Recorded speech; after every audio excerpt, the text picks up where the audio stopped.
वो है वो बदनाम ज़माना आइलैंड जिसे लिटिल सेंट जेम्स या फिर एप्स्टीन आइलैंड कहते हैं। 72 एकड़ के इस आइलैंड पर तकरीबन हर लग्जरी मौजूद थी।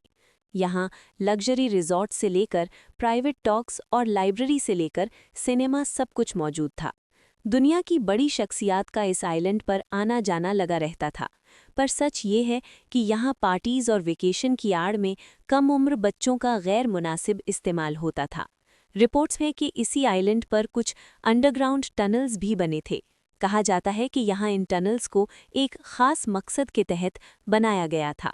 यहाँ तो आइलैंड का स्टाफ इन्हें एक जगह से दूसरी जगह जाने के लिए इस्तेमाल करता ताकि ऊपर मेहमानों पर इनकी नज़र ना पड़े, या फिर ये एलीट मेहमानों के लिए ही एक एस्केप रूट था। जिन लोगों को इस अड्डे से तकलीफ थी वो थीं कम उम्र लड़कियां और उनके पेरेंट्स। पर इन ताकतवर लोगों का नाम सुनते ही किसी की भी उनके खिलाफ जाने की हिम्मत नहीं हुई, कम से कम कई सालों तक तो नहीं। लेकिन फिर मार्च 2005 में इस सारी कहानी से तब पर्दा उठा जब कोर्टनी वाइल्ड नाम की एक लड़की ने बहादुरी का मुजाहिरा करते हुए फ्लोरिडा के पाम बीच पुलिस स्टेशन में जेफरी एप्स्टीन के खिलाफ पहली रिपोर्ट दर्ज करवाई। इस केस में पुलिस, FBI और दूसरी इन्वेस्टिगेशन एजेंसीज को जो जो सबूत मिले उसने सबके रोंगटे खड़े कर दिए। एविडेंस में शामिल थे अहम शख्सियात के नाम, उनकी नामुनासिब तस्वीरें और एप्स्टीन आइलैंड तक जाने का फ्लाइट लॉगिन। इन तमाम सबूतों को कोर्ट में पेश किया गया और इन्हीं डॉक्यूमेंट्स को एप्स्टीन फाइल्स कहा जाता है। पर सवाल ये है कि कौन था जेफरी एप्स्टीन, इसके पास इतना पैसा आया कहाँ से, और वो मशहूर तरीन लोगों से कनेक्शंस बनाने में कैसे कामयाब हुआ। सीक्रेट आइलैंड पर सीक्रेट टनल्स के अलावा FBI को और क्या कुछ मिला, और सबसे बढ़कर इतने सिक्योर्ड जेल में जब जेफरी की मौत हुई। इस रात CCTV कैमरास का खराब होना कोई इत्तेफाक था, या फिर इसके पीछे भी किसी बड़ी ताकत का हाथ था। में एक बार फिर से खुशामदीद नाजरीन। एक मामूली मैथ टीचर जो देखते ही देखते दुनिया का सबसे पुरस्कार अमीर शख्स बन गया। जेफरी एप्स्टीन ने 1970s में डेल्टन स्कूल से शुरुआत की, लेकिन इसका असली ठिकाना वॉल स्ट्रीट था। उसने विक्टोरिया सीक्रेट के मालिक लेस्ली वैक्सनर जैसे बिलियनियर्स का भरोसा जीता और उनका पैसा मैनेज करने लगा। करोड़ों डॉलर्स का कमीशन और एलीट क्लास से दोस्ती। एप्स्टीन ने न्यूयॉर्क से लेकर फ्लोरिडा तक आलीशान बंगलों की सल्तनत खड़ी कर दी। लेकिन इस चमकती दुनिया के पीछे एक तारीक राज छुपा था। एप्स्टीन अपने पावर और पैसे के जोर पर मासूम और कम उम्र लड़कियों का शिकार करता था। ये कहानी है एक ऐसे शख्स की जो दुनिया के लिए एक बिलियनेयर था, लेकिन हकीकत में एक भयानक मुजरिम। मैनहट्टन का सबसे बड़ा प्राइवेट महल, न्यू मैक्सिको का 7,500 एकड़ का रैंच और पेरिस में लग्जरी अपार्टमेंट्स। एप्स्टीन की शाही जिंदगी किसी ख्वाब से कम नहीं थी, लेकिन इसकी असली सल्तनत करीबियन में वाक़ 72 एकड़ का जजीरा था, लिटिल सेंट जेम्स, जिसे हम एप्स्टीन आइलैंड भी कहते हैं। यहाँ पहुँचने के लिए एप्स्टीन अपना प्राइवेट जेट इस्तेमाल करता, जिसे मीडिया ने लोलिता एक्सप्रेस का नाम दिया। पर आखिर इस आइलैंड पर होता क्या था? दावे किए गए हैं कि इस आइलैंड पर दुनिया के बड़े नामी गिरामी शख्स मेहमान बनते थे और यहाँ अंडर एज लड़कियों को टारगेट किया जाता था। एप्स्टीन की दुनिया में सिर्फ पैसा नहीं, दुनिया के ताकतवर तरीन चेहरे भी शामिल थे। बिल क्लिंटन ने एप्स्टीन के प्राइवेट जेट पर 26 मरतबा सफ़र किया, जिनमें इंटरनेशनल टूर्स भी शामिल थे। डोनाल्ड ट्रंप भी 90s में एप्स्टीन के पड़ोसी और दोस्त थे, लेकिन बाद में दोनों में दुश्मनी हो गई। ट्रंप ने दावा किया कि उन्होंने हमेशा एप्स्टीन के आइलैंड जाने से इनकार किया था, लेकिन सबसे बड़ा झटका ब्रिटिश रॉयल फैमिली को लगा।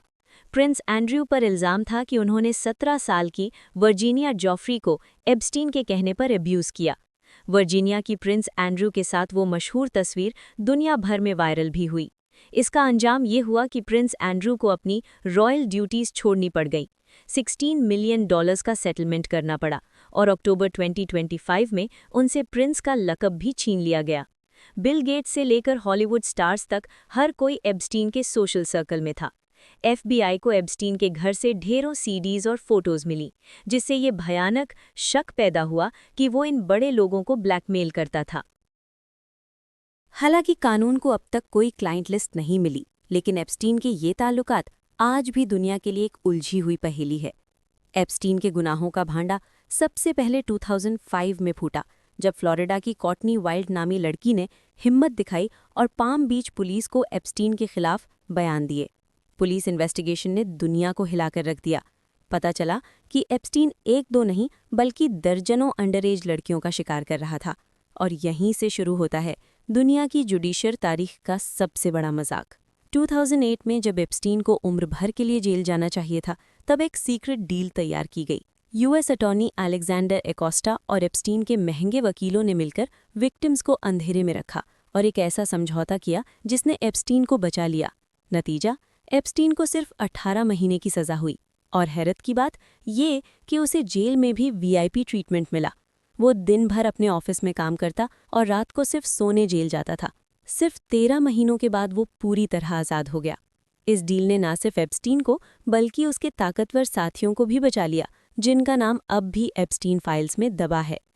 लेकिन यहाँ पर एप्स्टीन ने एक गलती कर दी। उसका घमंड और अपने पर भरोसा ही उसे ले डूबा। अपने आप को बचाने के लिए एप्स्टीन ने अपना ताल्लुक पावरफुल लोगों के साथ जाहिर तो किया, लेकिन ये चीज़ मीडिया ने पकड़ ली और डील की कहानी पूरी दुनिया में लीक हो गई।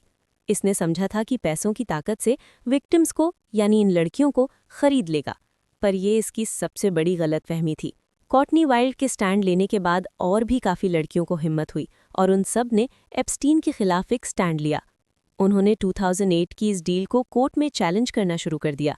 जुलाई 2009 में एप्स्टीन की एक विक्टिम वर्जीनिया जॉफ्री ने सिविल लॉसूट फाइल किया, जिसमें उसने कहा कि एप्स्टीन और गेलेन मैक्सवेल ने उसे मशहूर लोगों के साथ गलत काम करने पर मजबूर किया। यहाँ आपको बताता चलूं कि गेलेन मैक्सवेल एप्स्टीन की गर्लफ्रेंड थी, जिसका इस जुर्म में बहुत बड़ा किरदार था। काम मासूम अंडरएज लड़कियों को रिक्रूट करना था। वो स्कूल्स के बाहर लड़कियों को पैसों का लालच देकर जॉब के बहाने हायर करती थी। 2010 के बाद से ही थोड़ी बहुत खबरें निकलना शुरू हो गईं कि एप्स्टीन ने कैसे फ्लोरिडा में अपने लिए सज़ा खरीदी थी। 2011 में डेली मेल ने जॉफ्री का इंटरव्यू छाप दिया, जिसमें प्रिंस एंड्रू का जिक्र था, जिससे शहजादे की मुसीबतें शुरू हो गईं। फिर 2015 में अमेरिकन मीडिया में भी ये सवाल उठने लगे कि आखिर एप्स्टीन को इतनी रियायत क्यों मिली थी। सालों की खामोशी के बाद 2018 में एक बड़ा धमाका हुआ। जर्नलिस्ट जूली के ब्राउन ने अपनी रिपोर्ट परवर्जन ऑफ जस्टिस में फाश किया कि कैसे सिस्टम ने मिलकर एक मुजरिम को बचाया था। इस रिपोर्ट ने अमेरिका में जैसे आग सी लगा दी। इस रिपोर्ट के चलते 6 जुलाई 2019 को जेफरी एप्स्टीन को दोबारा गिरफ्तार कर लिया गया। इस बार कोई सीक्रेट डील काम न आई।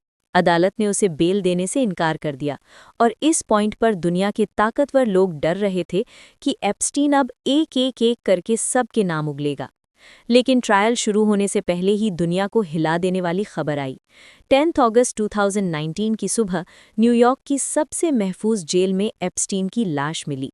ऑफिशियल रिपोर्ट में कहा गया कि उसने खुदकुशी की है, लेकिन हकीकत बहुत अजीब थी। उस रात जेल के कैमरास खराब थे, गार्ड सो गए थे और एप्स्टीन को अचानक सुइसाइड वॉच लिस्ट से हटा दिया गया था। अब अमेरिका की गलियों में एक ही नारा गूंजने लगा कि एप्स्टीन ने खुदकुशी नहीं की थी। लोगों का मानना है कि उसे खामोश करवाया गया ताकि दुनिया के बड़े नामों के राज हमेशा के लिए दफन हो जाएं। हालांकि कानून ने उसे सुइसाइड ही कहा, मगर आज भी ये दुनिया की सबसे बड़ी पहेली है। एप्स्टीन की मौत के बाद नज़रें उसकी सबसे करीबी साथी गिलेन मैक्सवेल पर टिक गईं। मैक्सवेल, जो एक मशहूर British media tycoon Robert Maxwell की बेटी है, को एप्स्टीन की मैडम कहते थे। वही एप्स्टीन के लिए नौजवान लड़कियों को ढूंढने, फंसाने और उन्हें ट्रेन करने में मदद करती थी। एप्स्टीन के गुजर जाने के बावजूद एफबीआई ने अपनी तफ्तीश जारी रखी और 2 जुलाई 2020 वाले दिन गिलेन मैक्सवेल को न्यू हैम्पशायर के एक दूर दराज फार्म हाउस से गिरफ्तार कर लिया।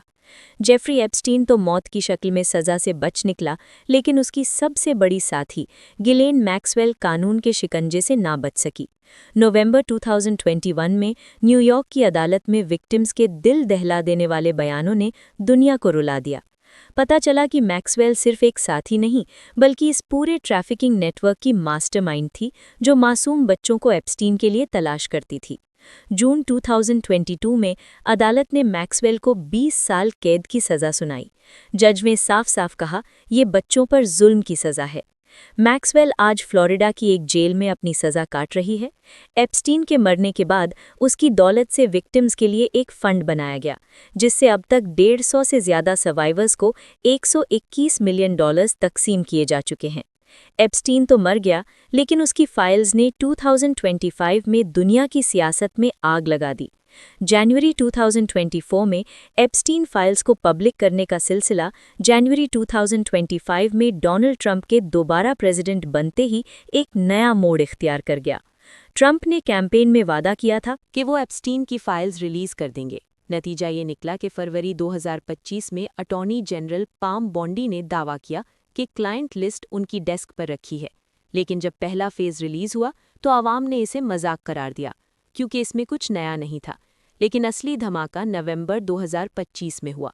अमेरिका की दोनों बड़ी पॉलिटिकल पार्टीज ने मिलकर एप्स्टीन फाइल्स ट्रांसपेरेंसी एक्ट पास किया, जिसने गवर्नमेंट को 19 दिसंबर 2025 तक की डेडलाइन दी कि अब इस डेडलाइन से पहले पहले फाइल्स रिलीज करनी है। दिसंबर 2025 में गिलेन मैक्सवेल की कुछ ईमेल्स पब्लिक हुई, जिसमें वो कोड नेम का इस्तेमाल कर रही थी। वो कोड नेम था द इनविजिबल मैन। इन्वेस्टिगेशन में साबित हुआ कि ये कोई और नहीं, प्रिंस एंड्रू थे, जो कोड नेम के पीछे छुपकर लड़कियों की तलाश में थे। 20,000 पेजेस की ईमेल में एप्स्टीन का एक पुराना दावा सामने आया कि ट्रंप लड़कियों के बारे में पहले भी जानता था। व्हाइट हाउस ने इसे एप्स्टीन का झूठ कहा, लेकिन नए रिकॉर्ड्स ने साबित किया कि ट्रंप ने पहले से कहीं ज्यादा मर्तबा एप्स्टीन के जेट पर सफ़र किया था। 19 दिसंबर 2025 की डेडलाइन गुजरी तो 30,000 पेजेस का नया डेटा रिलीज हो गया, लेकिन अभी भी 1 मिलियन से ज्यादा पेजेस बाकी हैं। अदालत और हुकूमत के दरमियान एक जंग छिड़ी हुई है। कुछ लोग सच सामने लाना चाहते हैं और कुछ अब भी विक्टिम प्राइवेसी के पीछे छुपकर बड़े नामों को बचा रहे हैं। आज जेफरी एप्स्टीन इस दुनिया में नहीं, लेकिन उसके गुनाहों का साया दुनिया के ताकतवर तरीन लोगों पर अब भी मंडला रहा है। प्रिंस एंड्रू अपनी इज्जत और रुतबा गंवा चुके हैं, गिलेन मैक्सवेल जेल की सलाखों के पीछे है, और दुनिया भर के बिलियनियर्स आज भी एप्स्टीन के साथ अपनी दोस्ती की सफाइयां दे रहे हैं।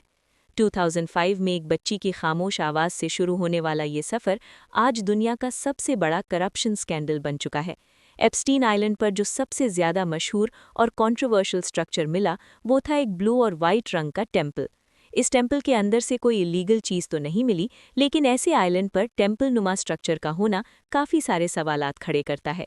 जब FBI ने 2019 में आइलैंड पर रेड की तो सबसे ज़्यादा पूछा गया सवाल ये था कि क्या आइलैंड के नीचे सीक्रेट टनल्स मौजूद थे। इनको कुछ अंडरग्राउंड यूटिलिटीज़ और टनल्स मिले, लेकिन इनका मकसद किसी को वाजे नहीं हुआ। लेकिन ये बात कन्फर्म है कि आइलैंड पर अंडरग्राउंड स्ट्रक्चर्स भी मौजूद थे। इसके अलावा आइलैंड पर जगह जगह अनोखे स्टैचूज भी मिले और चप्पे चप्पे पर CCTV कैमरास लगे हुए पाए गए। ये कैमरास सिक्योरिटी के लिए थे या ब्लैकमेलिंग के लिए, ये सवाल आज तक जिंदा है। एक हेलीपैड जिस पर एक स्ट्रेंज चेहरा बना हुआ है, सैटेलाइट इमेज में देखा जाए तो यहाँ पाम ट्री से घिरा हुआ एक रिजॉर्ट भी बना है, जो हेलीपैड और प्राइवेट डॉग के साथ कनेक्टेड है। रेड के दौरान कुछ गैर मामूली मेडिसिन्स भी पाई गईं। उनमें हार्मोनल मेडिसिन्स ने सबसे ज़्यादा सवाल उठाया।